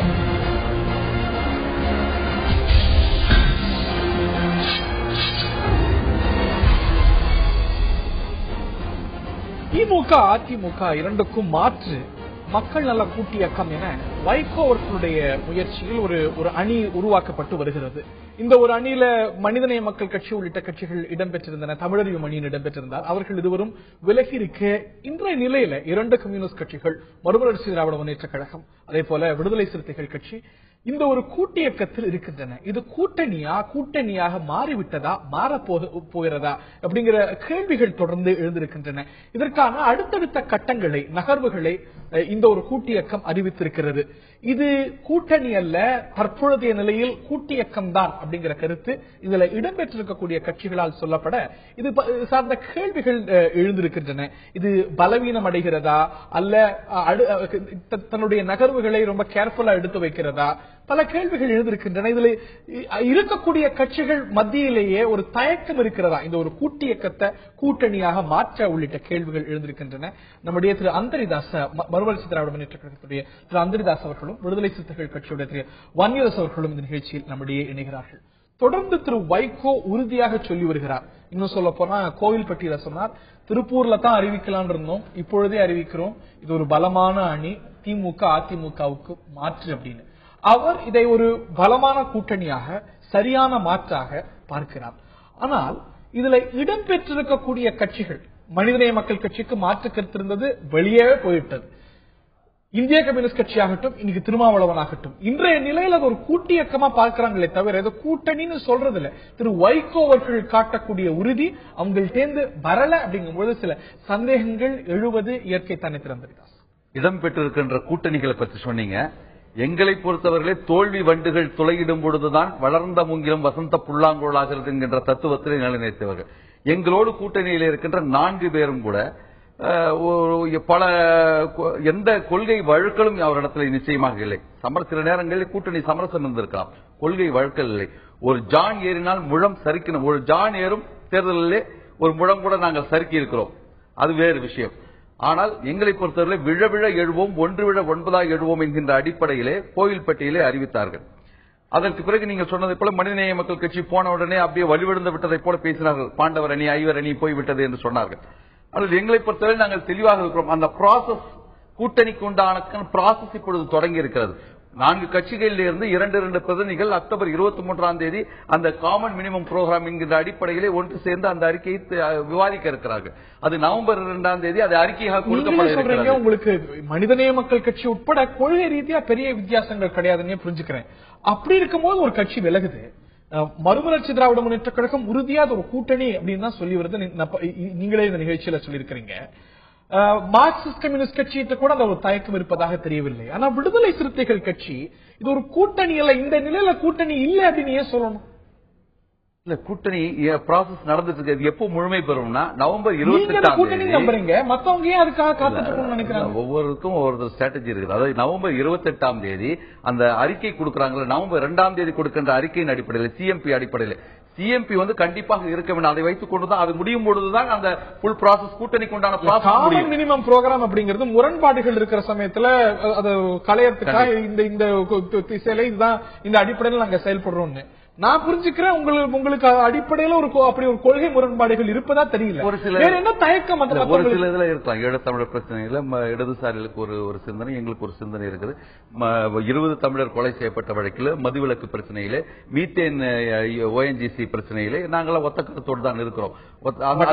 அது களையப்பட்ட பிறகுதான் ஒரு கூட்டணி மாற்று கருத்து. அதாவது காயிதே மில்லத்திடத்தில் உங்களை போன்ற பத்திரிகையாளர் JM மாலிக் அவர்கள் சொல்லும் பொழுது பத்திரிகையில குறிப்பிட்டிருக்கிறார்கள், மாற்று சிந்தனை உள்ளவர்கள் கூட கூட்டணி வைக்கலாம். ஏன் ஜனசங்கத்துக்கு கூட கூட்டணி வைக்கலாம். காமன் மினிமம் புரோகிராம் அடிப்படையில் அந்த காமன் மினிமம் புரோகிராம் அமைப்பதற்கான 8 குழு அமைந்திருக்கிறது. அது அறிக்கை தர இருக்கிறது. அந்த அறிக்கையின் அடிப்படையிலே நவம்பர் 28ஆம் தேதி எல்லாமே உங்களுக்கு வெளிச்சத்திற்கு வந்துவிடும், கூட்டணி முழுமை பெறும். நான் திரு வன்னியரசு அவர்கள்ட்ட கேட்க வரும்போது, திரு வைகோ, திரு திருமாவளவன், உங்க கட்சி பிரமுகர்கள் இருக்கக்கூடிய அவங்களும் கூட இருக்கக்கூடிய சமயத்துலதான் இது கூட்டணி அப்படின்னு பகிரங்கமா பலமுறை சொல்லியிருக்கிறார். ஆனா ஏன் இது ஒரு கூட்டணின்னு நீங்க ரெகக்னைஸ் பண்ண தயங்குறீங்க? உங்களை தயங்க வைப்பது என்ன? இல்ல, இது தயங்க வைக்கிறதுக்கு ஒண்ணும் இல்ல. நீங்க ஏற்கனவே சொல்லும் போது கேட்டீங்க, விடுதலை சிறுத்தைகள் இதுல ஏதோ ஏன் சொல்லல அப்படிங்கிற மாதிரி கேட்டீங்க. இந்த கோட்பாடு அப்படிங்கிறது இந்த கூட்டணி ஆட்சி, அதிகாரத்தில் பங்கு, ஆட்சியில் பங்கு அப்படிங்கிற கோட்பாட்டவே வந்து விடுதலை சிறுத்தைகள் தான் முதல்ல வந்து தமிழக அரசியல முன் வைக்குது. அப்ப நாங்க அதை சொல்லிட்டு நாங்க ஊசலாட்டம் காட்ட வேண்டிய அவசியம் தைரியமா சொல்லலாம். அதுதான் என்னன்னா முதல்ல இந்த மக்கள் நல கூட்டு இயக்கம்ங்கிறதே வந்து நாங்க கூட்டாஞ்சோறு சாப்பிடுறது எல்லாரையும் சேர்ந்து நாங்க எல்லாரும் வந்து அதிகாரத்துங்கிற கூட்டாஞ்சோரை வந்து எல்லாரும் கொடுக்கணும் அப்படிங்கறது கான்செப்ட். அது என்னன்னா இந்த கூட்டு இயக்கத்தை வலிமைப்படுத்துவது, விரிவுபடுத்துவது என்கிற 2 அஜெண்டாக்களை முன் வச்சு இதை வந்து இன்னும் கொஞ்சம் வலிமைப்படுத்தணும், விரிவுபடுத்தணுங்கிறதுனால வந்து நம்ம உடனடியா வந்து இதை அறிவிக்க வேண்டிய அவசியம் இல்ல. கூட்டணி அப்படிங்கிறது என்னன்னா அதுதான் சொன்னாரு, உள்ளபடியே வலிமையா இல்லன்னு இருங்க. அது என்னன்னா இந்த காமன் மினிமம் ப்ரோக்ராம் இருக்குல்ல, அது வந்து 23ஆம் தேதி நாங்க வந்து ஒரு கொள்கை அறிக்கை மாதிரி ரெடி பண்ண போறோம். நவம்பர் 2ஆம் தேதி பத்திரிகையாளர்களை சந்திக்கிறோம். நவம்பர் 28 கோவையில இது பொதுக்கூட்டம். இது வந்து அன்னைக்கு போட்ட தீர்மான அடிப்படையில் இதை கொண்டு வந்தது. இந்த கூட்டணியை வந்து மேலும் நாங்க வலிமையா இருக்கோம், மேலும் வலுவா இருக்கு அப்படிங்கிறது அவங்களுடைய கருத்து. அது வலிமையாகின பிறகுதான் அதுதான் மேலும் வலிமைப்படுத்துவது. வலிமையானதான் கூட்டணி, வலிமையா இருக்கிறோம். ஆனால் மேலும் வலிமைப்படுத்துவது என்பது ஒரு கட்டம். இதுல என்னன்னா இன்னைக்கு வந்து திமுகவுக்கும் வேற யாரும் வர முடியும். திமுக நான் சொல்றேன், திமுகவுக்கும் அதிமுகவுக்கும் மாற்றான ஒரு ஆற்றல் உள்ள ஒரு சக்தி எதுனா இன்னைக்கு மக்கள் நல கூட்டு இயக்கம்ங்கிறது எந்த சந்தேகம் இல்ல. ஏன் இதை நான் சொல்றேன்னா அதுக்கு ஒரு உதாரணம் மேலும் விரிவுபடுத்தணும் அப்படிங்கிறீங்க. உங்களுடைய ஒரே அலைவரிசையில் இருந்துதான் கருதப்படுற ஒரு கட்சி போகுது, வேற யார் வரணும் இந்த கோட்பாட்டை விரும்புவர்கள் வருவார்கள் என்று நாங்கள் நம்புகிறோம். அதாவது கூட்டணி இதே கோட்பாட்டுல உங்களோட நீங்க நடத்திய மாநாட்டிலும் இருந்த திரு ஜவாஹிருல்லா இதுல இருந்து போறார், வேற யார் வருவா, வேற யார் வரணும்? அதுதாங்க. அது என்னன்னா இது நாங்க சொல்றது இது ஒரு கோட்பாட்டை நாங்க சொல்றோம். இந்த கூட்டணி ஆட்சிங்கிற கோட்பாட்டை சொல்றோம். இந்த கோட்பாடுங்கிறது திமுகவும் அதிமுகவும் பொருந்தாது. ஏன்னா அவங்க ஒற்றை கட்சி ஆட்சியாக ஆட்சிக்கிறவர்கள், இதுகாரம் வந்து புறக்கணிக்கப்பட்டவர்கள், வஞ்சிக்கப்பட்டவர்கள், அதிகாரத்தையே சுவைக்காதவர்கள் இருக்கிறாங்க.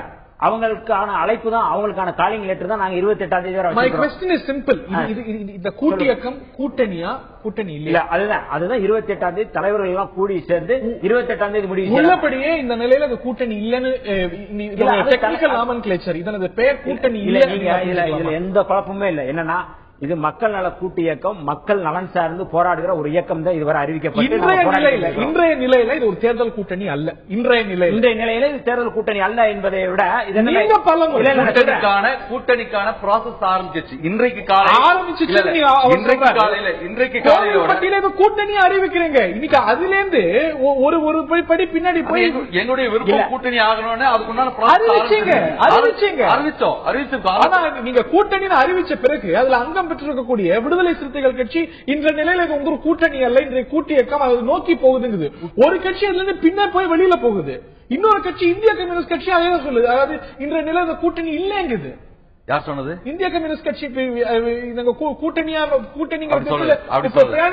நீங்க மரியாதைக்குரிய தாப்பா மனசுல வச்சு சொல்றீங்க நினைக்கிறேன். மரியாதைக்குரிய தாப்பா அவர்கள் எப்பொழுதுமே வர்க்க சிந்தனையோடு சிந்திக்கக்கூடாது. அவர் மீது எங்களுக்கு அளவற்ற மரியாதை உண்டு. அவர் அந்த அர்த்தத்தில் சொன்னதாக நாங்கள் நினைக்கவில்லை. இன்றைக்கு காலை ஒரு நிமிஷம், இது முதல்ல கிளியர் பண்ணிடுறேன். இன்றைக்கு காலை கூட ஒரு ஊடகத்துக்கு பேட்டி அளிக்கும் பொழுது மரியாதைக்குரிய அந்த முன்னணி தலைவராக வீரபாண்டியன் அவர்கள் சொன்னார்கள், நாங்கள் தெல்ல தெளிவாக உட்கார்ந்து கொண்டு அந்த மாநில குழு வந்து தீர்மானம் போட்டு அதிமுகவும் திமுகவும் எக்காரணம் கூட்டணி போகக்கூடாது என்று சொன்ன பிறகுதான் ஜிஆர் அவர்கள் தாயகத்திற்கு வந்து ஏற்கனவே கூட்டணி ஆட்சி வேண்டும் என்று திருமாவர்கள் அதுக்குண்டான விதையை போட்ட பொழுது அதிலே போய் நாங்கள் கலந்து கொண்டு இப்படி படிப்படியாக ஊராக ஒரு உருமாற்றம், அதாவது உருமாற்றம் என்பது ஒரே நாளில் வந்து விடுவதல்ல, அது பல்வேறு கட்டங்கள் கிடைக்க வேண்டும். சில கட்சிகள்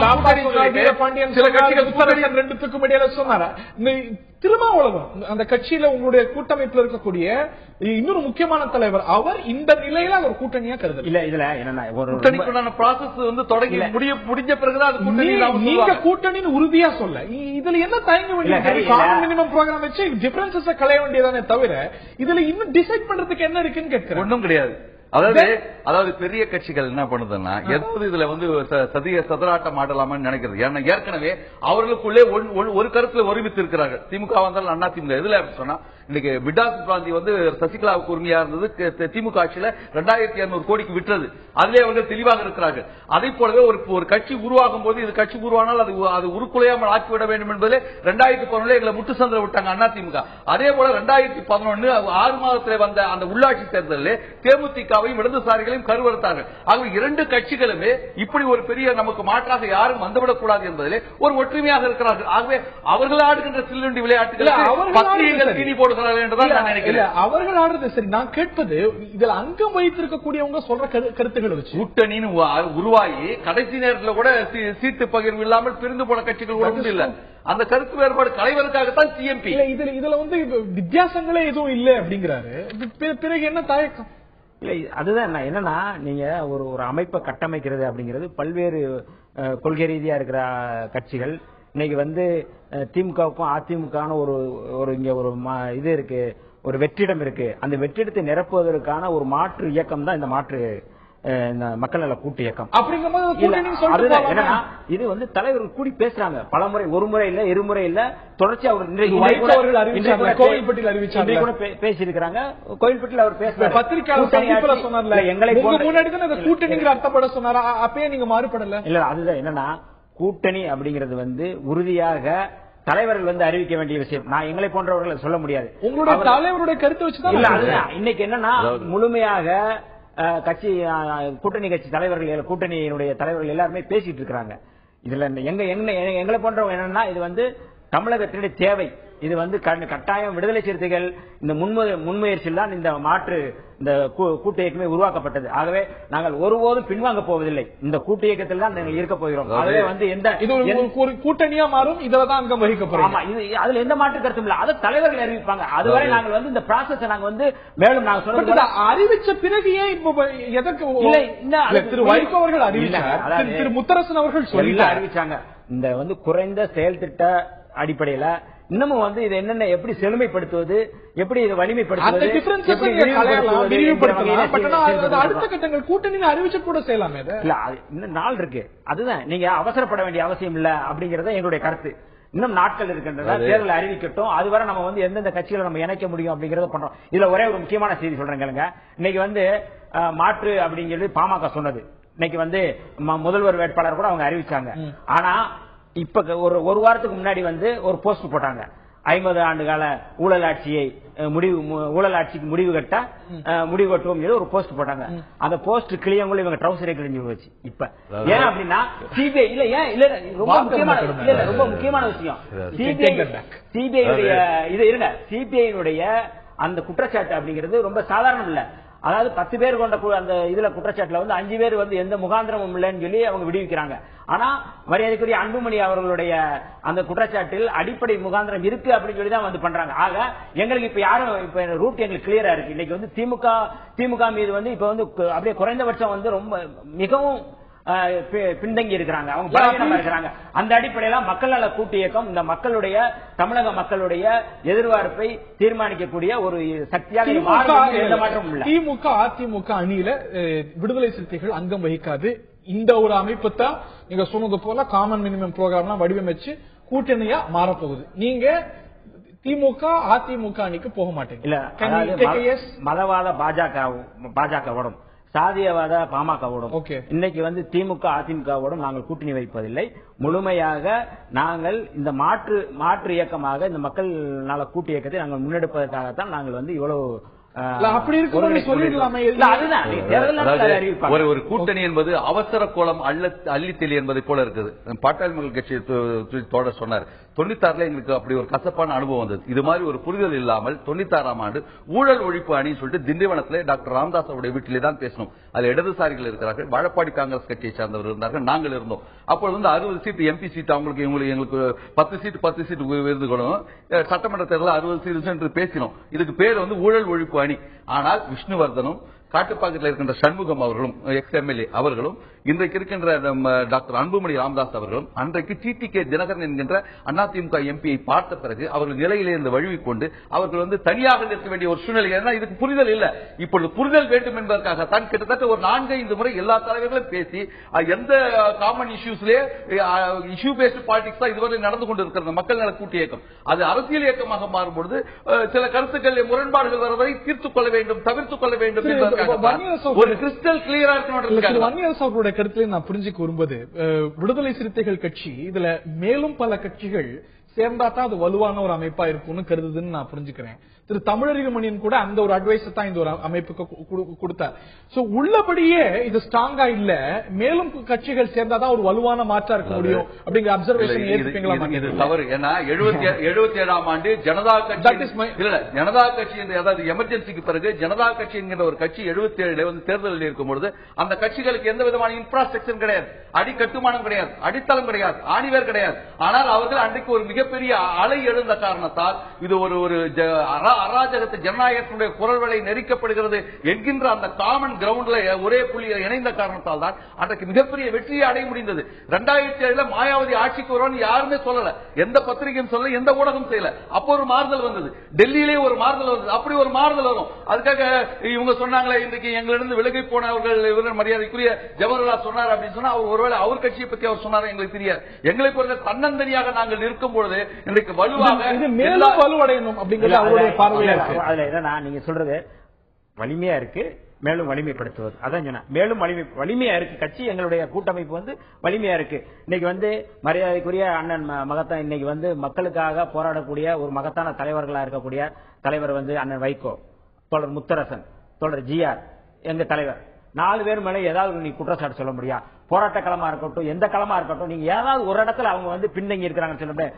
எந்த போராட்டம், முல்லை பெரியார் பிரச்சனையா இருக்கட்டும், இன்னைக்கு கூடங்குள பிரச்சனையா இருக்கட்டும், மக்கள் சார்ந்து போராடுகிற அத்தனை போராட்டங்களில் இந்த மகத்தான தலைவர்கள் 4 பேரும் இன்னைக்கு முழுமையா நின்று போராடி கொண்டிருக்கிற அந்த தலைவர்கள்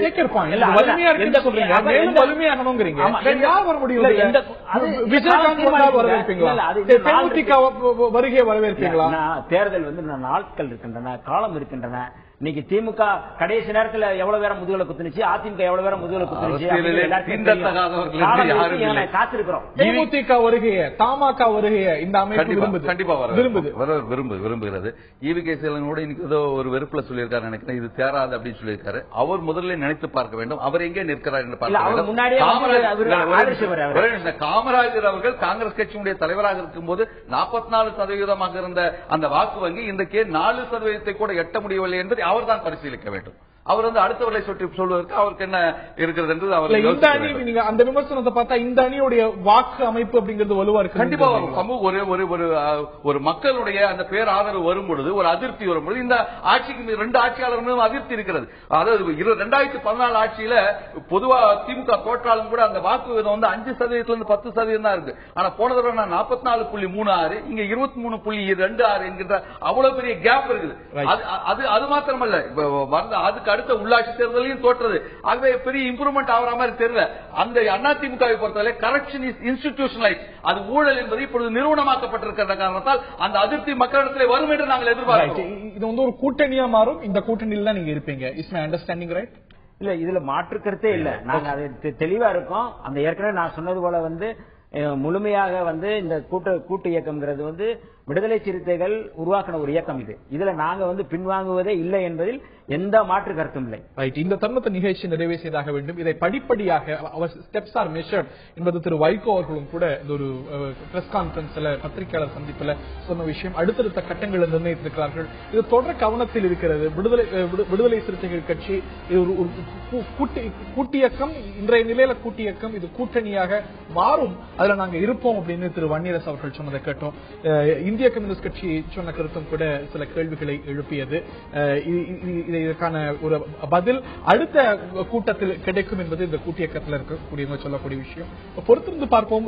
மனிதநேய மக்கள் கட்சி விலகியதனாலும் சில கேள்விகள் எழுந்திருக்கிறது.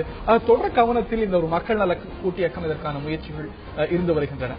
நிகழ்ச்சியில் பங்கு பெற்ற திரு அந்தரிதாஸ் அவர்களுக்கும் இதே போல திரு வன்னியரசு அவர்களுக்கும் பார்த்த நேர்களுக்கும் நன்றி கூறி விடைபெறுகின்றோம்.